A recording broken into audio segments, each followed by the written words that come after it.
اپنے آپ کو محاسبے کے لیے پیش کرتے ہیں، آئے کوئی ہمارا محاسبہ کرے، کوئی ایک پینی جو ہے کرپشن کی بنیاد پر ہم پر ثابت کرے، اور الحمدللہ سب کا دامن صاف پایا جاتا ہے۔ اسی صاف دامن کے ساتھ آج ہم پھر آپ کے سامنے پیش ہیں، اور انہی جو سابقہ ادوار کے ایم پی اور ایم این ایز ہیں، انہی میں سے ایک درخشاں ستارہ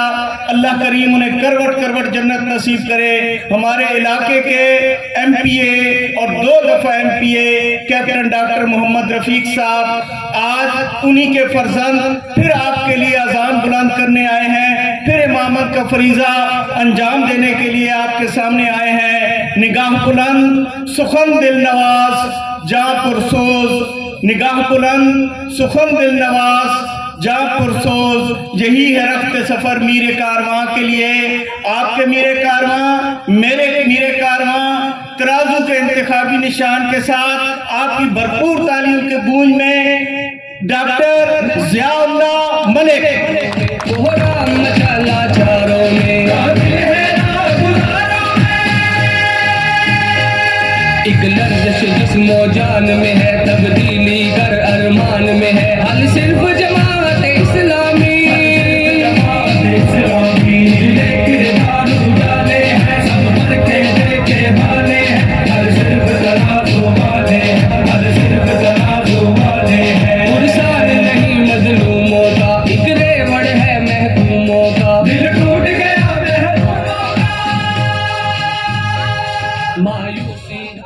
نعبده ونصلي على رسوله الكريم، اما بعد فاعوذ باللہ من الشیطان الرجیم، بسم اللہ الرحمن الرحیم۔ میرے انتہائی محترم جناب حاجی احمد حسین صاحب، ہمارے سینئر رہنما ڈاکٹر محمود زبیری صاحب، ملک تنظیر الحسن آوان صاحب، زاہد محمود صاحب، عبد الوہاب صاحب، اور ہمارے ساتھ نئی توانائی جس نے جوائن کیا ہے ملک فاروق وڈل صاحب، میرے جماعت اسلامی دارالاسلام کے سارے ذمہ داران، میرے یہ پھول جیسے بچے نیچے بیٹھے ہوئے ہیں۔ جب بھی دارالاسلام میں آتا ہوں تو مجھے دیکھ کے سب سے زیادہ خوشی ہوتے ہیں، اور اس سے بھی بڑھ کے آج میری مائیں بہنیں جس انداز میں اور جس تعداد میں آپ نے شرکت کی ہے، آپ نے ثابت کر دیا ہے کہ آپ 50% پاپولیشن کا حصہ تو ہے ہی ہے۔ اس دفعہ پی پی 82 اور L87 میں خواتین کا کردار بھی سامنے آپ نے پیش کر دیا ہے۔ تو میں آپ سب لوگوں کا بہت مشکور ہوں کہ آج اتنی خوبصورت محفل آپ نے میرے لیے اور چودھری ناصر ندیم گجر صاحب کے لیے سجائی ہے۔ چودھری صاحب، ان کے ساتھ میرا جو تعلق ہے تقریباً 2 سال پہلے بنا۔ میں نے چوئی صاحب کو بہت قریب سے دیکھا، اور میں نے یہ دیکھا کہ یہ ایک روایتی جماعت اسلامی کے ہمارے دوست تو نہیں ہیں، لیکن میں نے ڈھونڈا کہ میں نے کہا چودھری صاحب میں ایسی کون سی خوبی ہے کہ اللہ تعالیٰ نے ان سے یہ سیاست کا کام لیا اور عزت سے نوازا۔ تو مجھے پتا چلا کہ چودھری صاحب کے جو دل میں بات ہوتی ہے وہی منہ پہ ہوتی ہے۔ تو میں سمجھتا ہوں کہ جب آپ کا دل اور دماغ ایک جگہ پہ ہوتے ہیں تو تبھی آپ کسی کا نمائندہ بن سکتے ہیں، تبھی آپ دیانتدار ہو سکتے ہیں، تبھی آپ سچ بول سکتے ہیں، تبھی آپ ذاتی مفاد سے ہٹ کے لوگوں کے لیے کچھ کر سکتے ہیں، اور تبھی آپ تھانہ کچہری کی اور استحصالی سیاست سے کنارہ کش ہو سکتے ہیں۔ باقی رہی بات کہ ہم لوگ آج یہاں پہ کیوں اکٹھے ہوئے ہیں، تو میری بہنوں، میرے بھائیوں، ہم ایک ایسے نظام میں زندہ ہیں، چونکہ ہم نے کچھ ٹائم ایسی جگہوں پہ گزارا ہے جہاں پہ شاید آپ کو موقع نہ ملا ہو۔ ابھی آج ایک میں فاتحہ پہ جانے کا مجھے اتفاق ہوا، تو میں نے ایک یونین کونسل ناظم، جو کہ کئی دنوں سے میں اسے کہہ رہا تھا کہ آپ ترازو کو ووٹ ڈالیں، وہ ناظم ہمارے حلقے کا تو نہیں تھا، لیکن وہ مجھے بتانے لگا کہ آپ میرے بڑے قریبی دوست ہیں اور یہ آپ کا سابقہ حلقہ ہے، اور اگر آپ یہاں سے کینڈیڈیٹ ہوتے تو میں آپ کو ضرور ووٹ دیتا۔ اب ووٹ تو اس نے مجھے کیا دینا تھا، میں تو اس کے لیے ترازو کا ووٹ مانگ رہا تھا۔ جب میرا وہ حلقہ تھا تب بھی مانگ رہا تھا، جب وہ حلقہ نہیں رہا تب بھی مانگ رہا تھا۔ تو وہ بندہ اس نے مجھے بتایا، آپ سوچ کے حیران ہو جائیں گے کہ وہ کہہ رہا تھا کہ میں قومی اسمبلی میں مسلم لیگ نون کو اپنے گروپ کے ساتھ ووٹ دے رہا ہوں اور صوبائی اسمبلی کے اندر میں پیپلز پارٹی کے امیدوار کو ووٹ دے رہا ہوں۔ تو میں یہ سمجھتا ہوں کہ یہ باتیں شاید آپ تک کم پہنچتی ہوں، اسی لیے یہ محفلیں سجائی جاتی ہیں تاکہ آپ کا دماغ کلیئر ہو، آپ کے بچوں کے منہ سے جو خوراک کا نوالا چھینا جا رہا ہے، جو آپ کو گندا پانی پینے پہ مجبور کیا جا رہا ہے۔ آج بھی گیس 340 روپے کلو LPG کر دی گئی ہے، کل یا پرسوں پیٹرول کو 13 روپے بڑھا دیا گیا ہے۔ تو میری بہنوں اور بھائیوں، یہ سارے کا سارا ان لوگوں کی وجہ سے ہے جو کہ رات کو کسی اور پارٹی میں ہوتے ہیں، صبح کچھ اور پارٹی میں ہوتے ہیں۔ چند ایک لوگوں کو، آپ جیسے میرے جیسے لوگ جو کہ یہ کہتے ہیں کہ سیاست آپ لوگوں کا کام نہیں ہے، ان کو بیچ کے اپنے ذاتی مفادات کے لیے انہوں نے پوری سیاست کو یرغمال بنا دیا ہے۔ تو جب میں نے یہ دیکھا کہ ہمارے جب اسمبلیز کے اندر کوئی بھی ہمارے لیے بات ہوتی ہے تو اس میں ہمارا تو نام ہی نہیں لیا جاتا، وہاں پہ ہمارے حقوق اور وسائل کی تو جنگ ہی نہیں یہ لڑ رہے، یہ تو اپنی جنگ لڑ رہے ہیں۔ اور اس کا میں نے عملی مظاہرہ دیکھا جب آخری دن میری آبزرویشن مشاہدے میں آیا کہ اب یونیورسٹی ایجوکیشن بھی انہوں نے لوٹ سیل پہ لگا دی ہے۔ 35 پرائیویٹ یونیورسٹیوں کو انہوں نے ڈگری دینے کی اجازت دے دی ہے، اور ان میں سے کوئی بھی یونیورسٹی کسی ایسے پڑھے لکھے پروفیسر کی نہیں ہے، بلکہ وہ تمام ان سرمایہ داروں کی یونیورسٹیز ہیں۔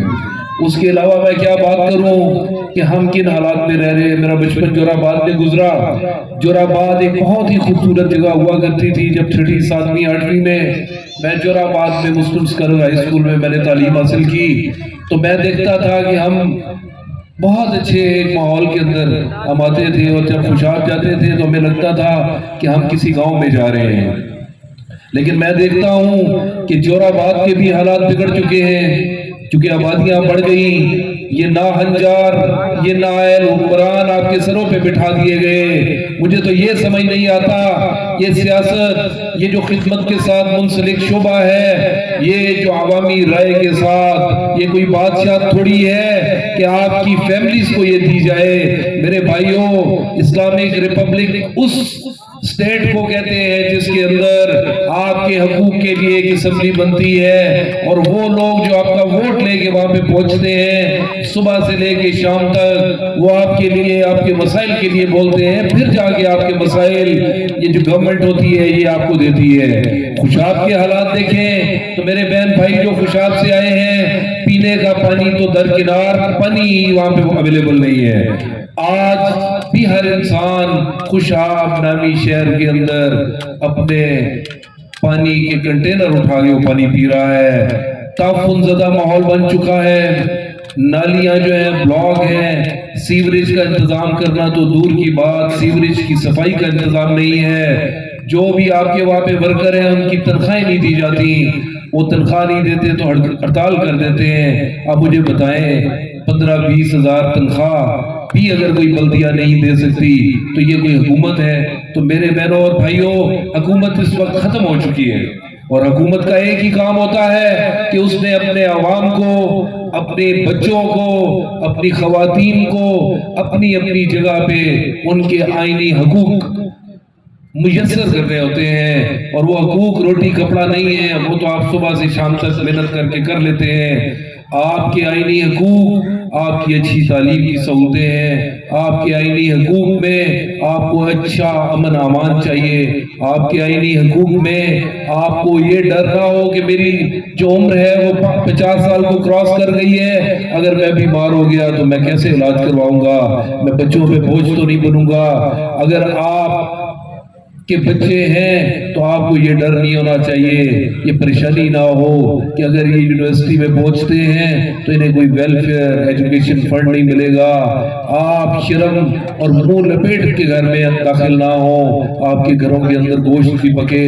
انڈے بھی آئیں، فروٹ بھی روزانہ آپ لے کے جائیں، یہ آپ کے آئینی حقوق ہیں، کیونکہ یہ آپ کی صحت کے لیے بہت ضروری ہے۔ صفائی ستھرائی گلیوں کے اندر اچھا ماحول، رات کو الیکٹریسٹی، یہ آپ کے حقوق ہیں۔ اور میرے بھائیوں بہنوں، 80,000 ارب روپے کا قرضہ یہ جو ان ناہنجاروں ظالموں نے لیا ہے، اب ہم ان کو یہ قرضہ جو ہے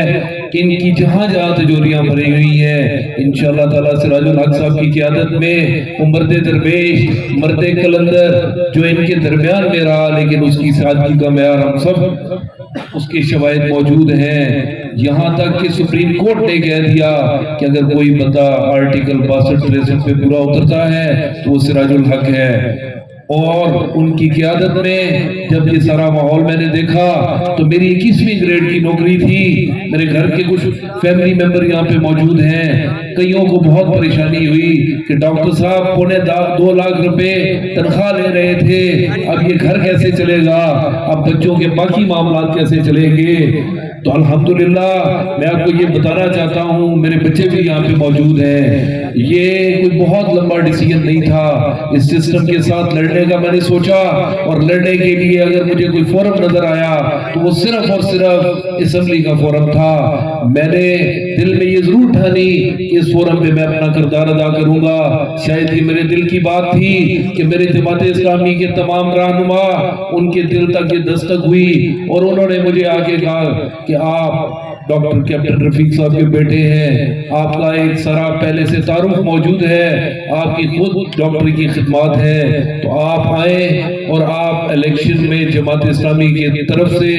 الیکشن میں حصہ لیں۔ لازمی بات ہے، ایک بڑا مشکل فیصلہ تھا، کیونکہ جماعت اسلامی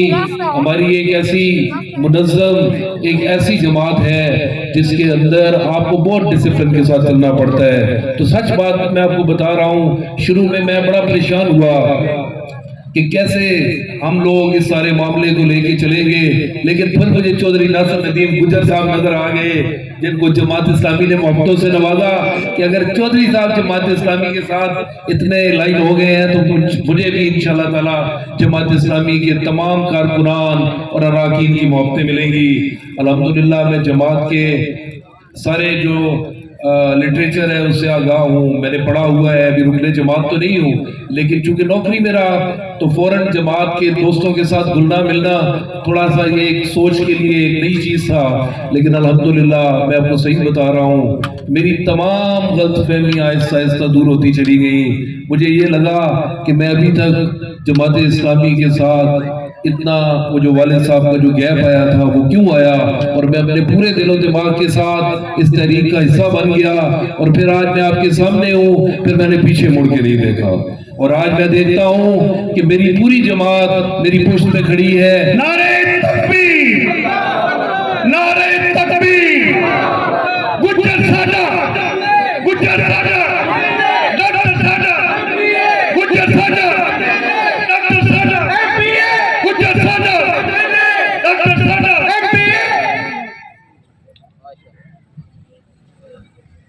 اور اب تو حالات یہ ہو چکے ہیں میرے بھائیوں کہ یقیناً یہ رعایا بادشاہ کو قتل کر دے گی،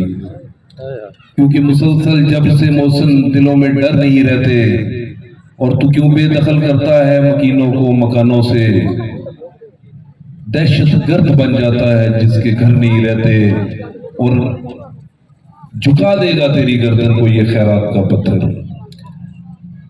جہاں میں مانگنے والوں کے اونچے سر نہیں رہتے۔ تو میرے بھائیوں اب وہ ٹائم آ گیا ہے، ہم نے اپنے بچوں کے حقوق کے لیے، اپنے حقوق کے لیے خود اٹھنا ہے۔ آپ کی یہ جو حکومتیں ہیں یہ آپ کے لیے کوئی کردار ادا نہیں کر رہی۔ اگر ڈاکٹر ضیاء 21ویں گریڈ کی نوکری چھوڑ کے امیدوار صوبائی اسمبلی بن سکتا ہے، اگر چودھری ناصر ندیم گجر اپنے کاروبار کو سائیڈ پہ رکھ کے آپ کے لیے امیدوار قومی اسمبلی بن سکتا ہے، تو میرے اس سارے پنڈال کے اندر بیٹھے ہوئے بندہ، ہر بندہ ان 4 دنوں کے اندر اور اپنی پوری لائف کو اس ملک کو بچانے کے لیے اپنے آپ کو پیش کر دے۔ وہ دن دور نہیں جب لا الہ کا یہ دیش جس کو انہوں نے حالت بگاڑ کے رکھ دی ہے وہ اپنی سیدھی ڈگر پہ چلے۔ اور میں آپ کو صحیح بتا رہا ہوں، مجھے تو اندر کی کیفیت بتا رہا ہوں کہ تازہ ہوائیں چلنی نظر آ رہی ہیں۔ گجر صاحب اور میرا جو کمبینیشن ہے، ایک ایک جگہ پہ ہم جا رہے ہیں، اسے مسلسل پذیرائی مل رہی ہے، اور انہوں نے حالات یہ کر دیے ہیں کہ لا الہ کے دیس میں کشور حسین پر المیاں ہی المیاں پاک سر زمین پر دور تک اندھیرے ہیں یاس کے بسیرے ہیں کھاد میں لٹیرے ہیں غصبوں کے ڈیرے ہیں اہل زر کا راج ہے ظلم کا سماج ہے بھوک ہے پیاس ہے چھت ہے نہ لباس ہے چور چور آس ہے ہائے لٹ گیا یقین مرکز یقین پر لا الہ کے دیس میں المیاں ہی المیاں پاک سر زمین پر لیکن میں یہ سمجھتا ہوں کہ ہمارا ایمان اس کو مضبوط کرنے کے لیے ہمیں نا امید نہیں ہونا نا امیدی کفر ہے اور میں ایک شعر پڑھ رہا تھا کہ آسمان ہوگا سیر کے نور سے آئینہ پوش ظلمت رات کی سیما پا ہو جائے گی یعنی کہ آپ کا آسمان نور سے بھرنے والا ہے اور ظلمت رات کی یہ ختم ہو جائے گی انشاءاللہ تعالی اور پھر دلوں کو یاد آ جائے گا پیغام سجود پھر جبیں خاک حرم سے آشنا ہو جائے گی اور شب ریزاں ہوگی جلوہ خورشید سے اور یہ جہاں معمور ہوگا پھر نغمہ توحید سے تو آج ہم عہد کرتے ہیں ہمیں صاف پانی تو چاہیے ہی چاہیے ہمیں اچھی غذا اچھی سہولتیں تو چاہیے ہی چاہیے جو ہمارے پاس تھیں وہ بھی نیچے جا چکی ہیں لیکن اس سے بھی بڑھ کے ہم یہ عہد کرتے ہیں کہ ہم لا الہ کے دیس میں لا الہ کا نظام لانے کے لیے انشاءاللہ تعالیٰ اپنی ہر جد و جہد اور کوشش کریں گے اپنی آخری سانس تک آج ہم یہ اس چیز کا عہد کرتے ہیں کہ رزلٹ تو بعد کی بات ہے انشاءاللہ چودھری ناصر الدین گجر اور میں